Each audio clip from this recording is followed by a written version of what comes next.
Appalachian State is coming off of a game on November 14th against Idaho, in which they won 47-20. After the bye week, App State now prepares for a home game against Louisiana Lafayette this Saturday at 2 p.m. Eastern Time. Coach, before we get to questions, please give us your thoughts on the upcoming game against Louisiana Lafayette. Yeah, I also think, first of all, after the bye week, we had a good chance of getting some of the guys healed up and a chance to work with some young guys, which was always good. And I think, obviously, this week we're excited about this week. It's our last home game for the season, and, so for our seniors, big day for them. And, and so we're excited about that, and the opportunity to go play our last game is going to be a fun day for our guys. A chance to get, to get 9 wins is something that is also that's big for us, and a chance for us to still, try to stay in contention for the Sun Belt Championship without only having one loss. So it's obviously a big game for us. Thank you, Coach Satterfield. As a reminder to our members of the media, please press *1 to get in the queue to ask questions.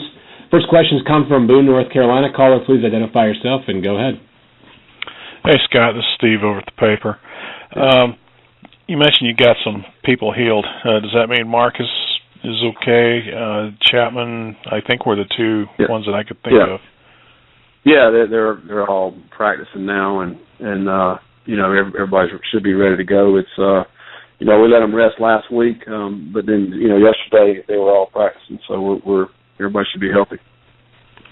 How much did you practice last week? Did you go back to the basics? Did you just call everything off? And as far as contact goes. Yeah, we tried to stay up, but we still had pads on and kind of thud. But we were staying up off the ground and really just working on fundamentals. Getting a lot back to the basics and letting some of our older guys rest, and then working with a lot of our younger guys. We still did the passing game type stuff, for our time purposes, but it was a good week. Got a lot done, I think. But the biggest thing was the rest, and I think getting that mental rest as well the last 3 days. Do you have a running backs controversy now with the emergence of Moore, or how does I don't think. No, I mean we've had all these running backs all season, and they're all pretty good running backs, and we don't have a problem playing any of them, quite honestly. And but with Jalen coming in having a big week, so he'll certainly be a guy that'll be in the mix. He's a hard runner and hard guy to tackle, and so he'll get his carries and his share of carries. But Marcus will be back this week and obviously get his carries as well. So it's a good problem to have. Did anybody leapfrog as far as Moore going over Upshaw on the depth chart, or is that still the same? Well, I think Jalen will be out there, probably before Upshaw. But Marcus will certainly be in the mix there as well. So, we'll kind of see who gets the hot hand. I mean, that's kind of how we look at it anyway. I mean, at Idaho, we were going to split time with Upshaw and Moore, and Jalen just kind of got a hot hand and just kind of started getting him more carries. So, whoever's got a good feel for the game and seeing it's really good, I think will be the guy that gets the most carries. I guess lastly, I don't. Lafayette's record is not what it has been in the past, but they've still kind of been the flag bearer for the conference before you got there, and still. Yep.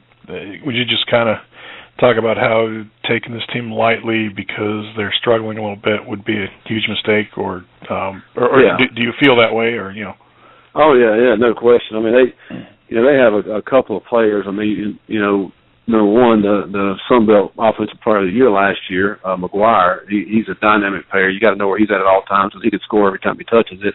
They have a receiver that's really the last couple of weeks really played well, and they're getting him the football. He's a big time playmaker.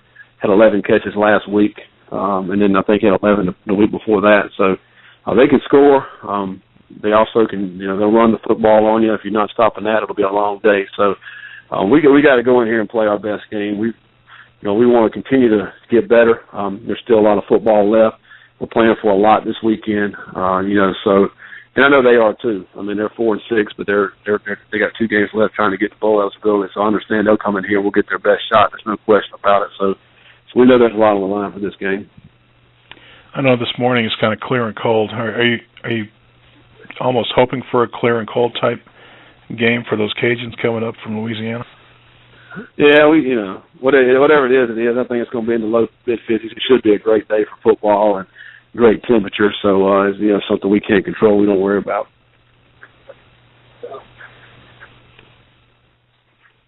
All right.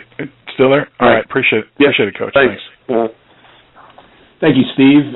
We will make one final call for questions for Coach Satterfield. Please press *1 at this time to get in the queue. *1 to get in the queue to ask questions for Coach Satterfield.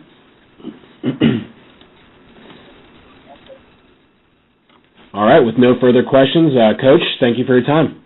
Okay, thanks.